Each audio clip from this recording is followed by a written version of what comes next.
Sense and Sensibility. Chapter 33. After some opposition, Marianne yielded to her sister's entreaties, and consented to go out with her and Mrs. Jennings one morning for half an hour.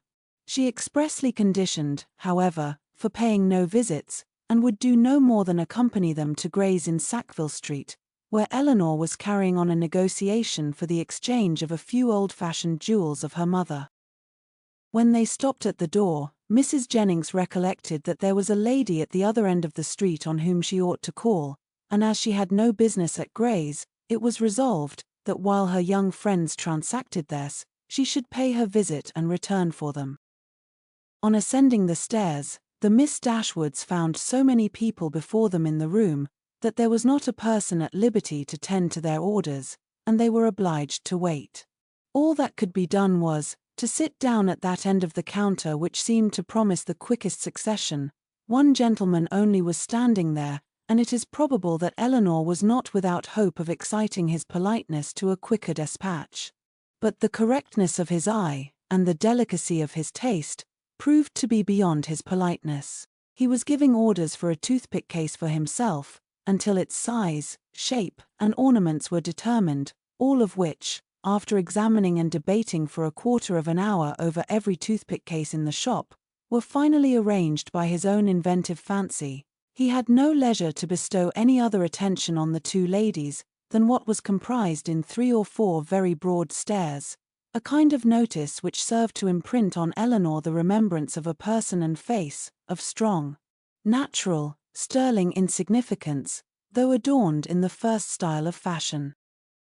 Marianne was spared from the troublesome feelings of contempt and resentment on this impertinent examination of their features, and on the puppyism of his manner in deciding on all the different horrors of the different toothpick cases presented to his inspection, by remaining unconscious of it all, for she was as well able to collect her thoughts within herself, and be as ignorant of what was passing around her, in Mr. Gray's shop, as in her own bedroom.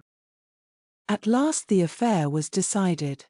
The ivory, the gold, and the pearls, all received their appointment, and the gentleman having named the last day on which his existence could be continued without the possession of the toothpick case, drew on his gloves with leisurely care, and bestowing another glance on the Miss Dashwoods, but such a one as seemed rather to demand than express admiration, walked off with a happy air of real conceit and affected indifference. Eleanor lost no time in bringing her business forward, was on the point of concluding it, when another gentleman presented himself at her side. She turned her eyes towards his face, and found him with some surprise to be her brother. Their affection and pleasure in meeting was just enough to make a very creditable appearance in Mr. Gray's shop. John Dashwood was really far from being sorry to see his sisters again, it rather gave them satisfaction, and his inquiries after their mother were respectful and attentive. Eleanor found that he and Fanny had been in town 2 days. "I wished very much to call upon you yesterday," said he, "but it was impossible, for we were obliged to take Harry to see the wild beasts at Exeter Exchange, and we spent the rest of the day with Mrs. Ferrars. Harry was vastly pleased. This morning I had fully intended to call on you, if I could possibly find a spare half hour, but one has always so much to do on first coming to town. I am come here to bespeak Fanny a seal. But tomorrow I think I shall certainly be able to call in Berkeley Street, and be introduced to your friend Mrs. Jennings. I understand she is a woman of very good fortune, and the Middletons too. You must introduce me to them. As my mother-in-law's relations, I shall be happy to show them every respect. They are excellent neighbors to you in the country, I understand." "Excellent indeed. Their attention to our comfort, their friendliness in every particular, is more than I can express." "I am extremely glad to hear it, upon my word, extremely glad indeed. But so it ought to be, they are people of large fortune, they are related to you, and every civility and accommodation that can serve to make your situation pleasant might be reasonably expected. And so you are most comfortably settled in your little cottage and want for nothing. Edward brought us a most charming account of the place. "The most complete thing of its kind," he said, "that ever was, and you all seem to enjoy it beyond anything. It was a great satisfaction to us to hear it, I assure you." Eleanor did feel a little ashamed of her brother, and was not sorry to be spared the necessity of answering him by the arrival of Mrs. Jennings's servant, who came to tell her that his mistress waited for them at the door.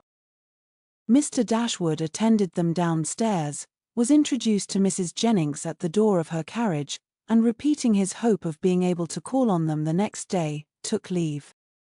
His visit was duly paid. He came with a pretense at an apology from their sister-in-law for not coming too, but she was so much engaged with her mother that really she had no leisure for going anywhere. Mrs. Jennings, however, assured him directly that she should not stand upon ceremony, for they were all cousins, or something like it, and she should certainly wait on Mrs. John Dashwood very soon, and bring her sisters to see her. His manners to them, though calm, were perfectly kind, to Mrs. Jennings, most attentively civil, and on Colonel Brandon's coming in soon after himself, he eyed him with a curiosity which seemed to say that he only wanted to know him to be rich, to be equally civil to him. After staying with them half an hour, he asked Eleanor to walk with him to Conduit Street, and introduce him to Sir John and Lady Middleton.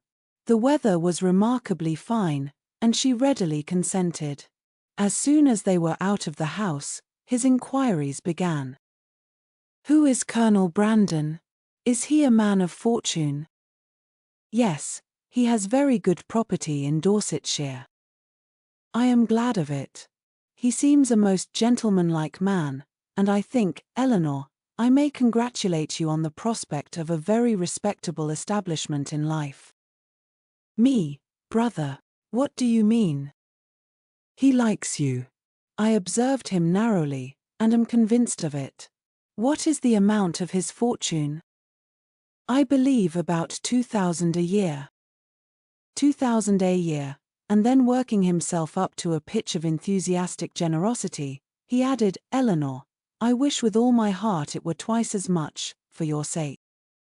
"Indeed I believe you," replied Eleanor, "but I am very sure that Colonel Brandon has not the smallest wish of marrying me." "You are mistaken, Eleanor, you are very much mistaken. A very little trouble on your side secures him.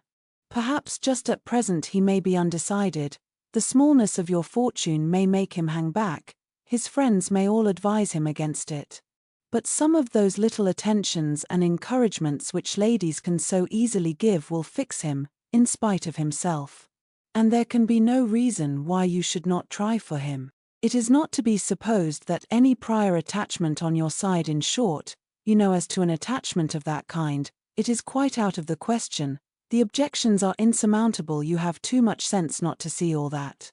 Colonel Brandon must be the man, and no civility shall be wanting on my part to make him pleased with you and your family.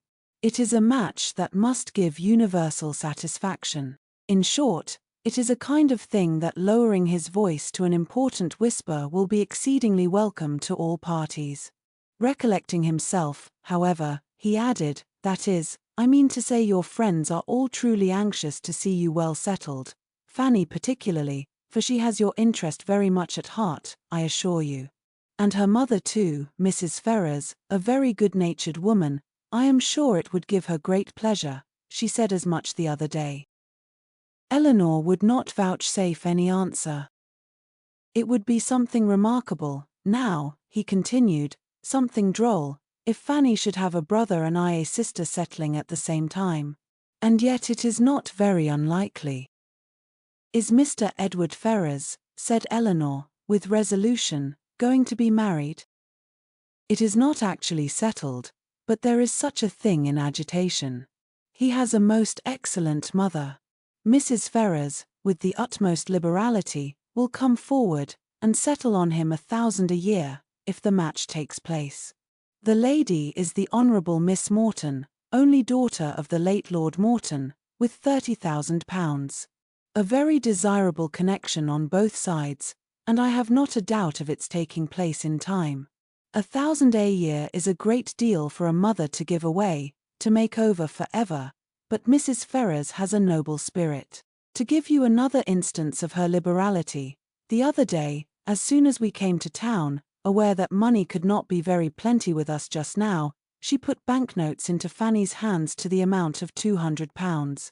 And extremely acceptable it is, for we must live at a great expense while we are here. He paused for her assent and compassion, and she forced herself to say, "Your expenses both in town and country must certainly be considerable, but your income is a large one." "Not so large, I dare say, as many people suppose. I do not mean to complain, however, it is undoubtedly a comfortable one, and I hope will in time be better. The enclosure of Norland Common, now carrying on, is a most serious drain. And then I have made a little purchase within this half-year, East Kingham Farm, you must remember the place, where old Gibson used to live. The land was so very desirable for me in every respect, so immediately adjoining my own property, that I felt it my duty to buy it. I could not have answered it to my conscience to let it fall into any other hands. A man must pay for his convenience, and it has cost me a vast deal of money. More than you think it really and intrinsically worth." "Why, I hope not that. I might have sold it again, the next day, for more than I gave, but, with regard to the purchase money, I might have been very unfortunate indeed, for the stocks were at that time so low, that if I had not happened to have the necessary sum in my banker's hands, I must have sold out to very great loss." Eleanor could only smile.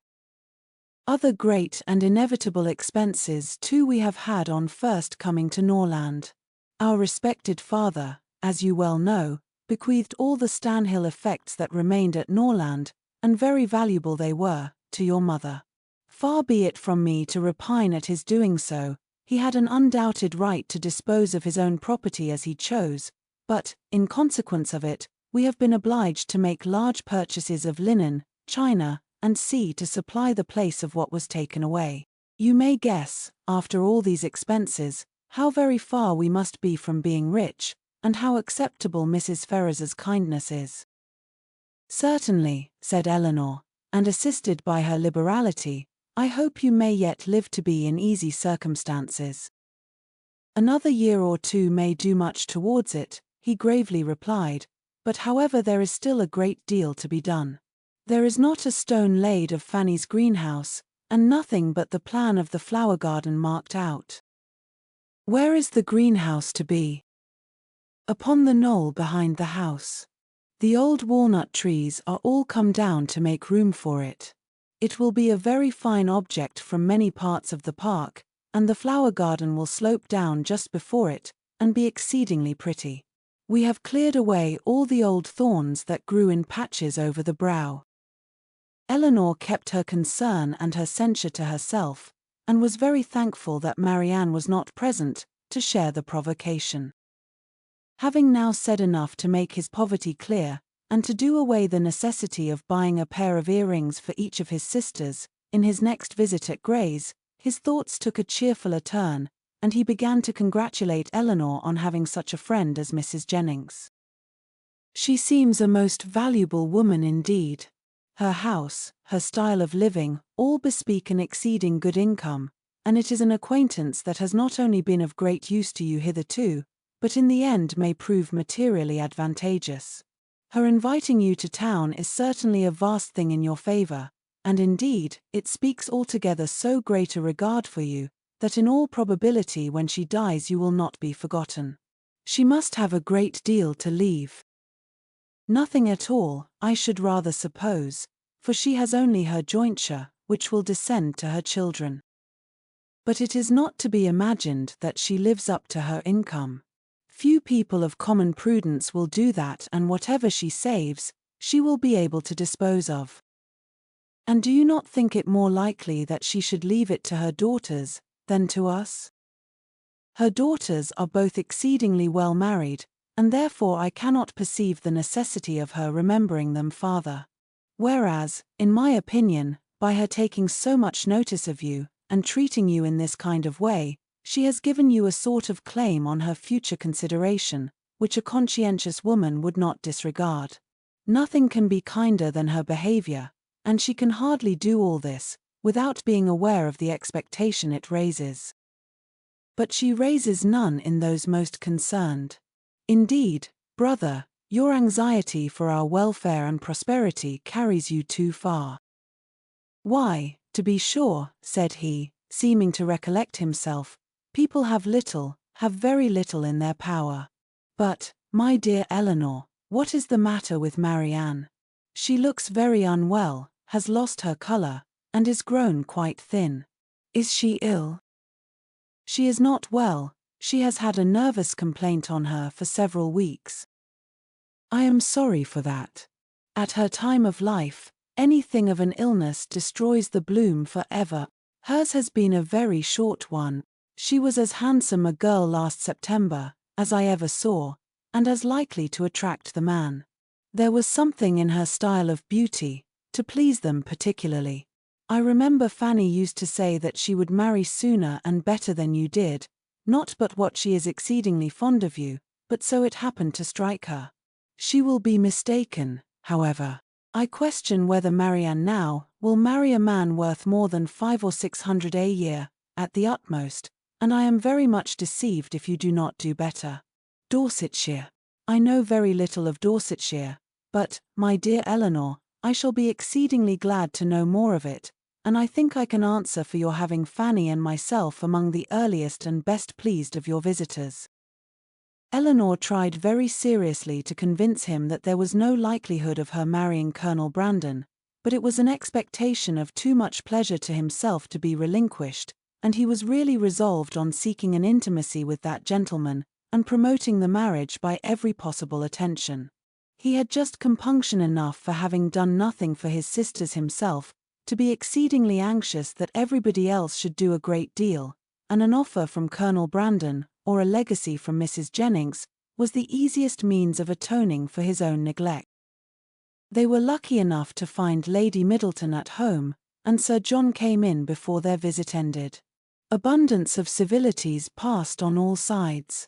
Sir John was ready to like anybody, and though Mr. Dashwood did not seem to know much about horses, he soon set him down as a very good-natured fellow, while Lady Middleton saw enough of fashion in his appearance to think his acquaintance worth having, and Mr. Dashwood went away delighted with both. I shall have a charming account to carry to Fanny, said he, as he walked back with his sister. Lady Middleton is really a most elegant woman, such a woman as I am sure Fanny will be glad to know. And Mrs. Jennings too, an exceedingly well-behaved woman, though not so elegant as her daughter. Your sister need not have any scruple even of visiting her, which, to say the truth, has been a little the case, and very naturally, for we only knew that Mrs. Jennings was the widow of a man who had got all his money in a low way, and Fanny and Mrs. Ferrars were both strongly prepossessed, that neither she nor her daughters were such kind of women as Fanny would like to associate with. But now I can carry her a most satisfactory account of both.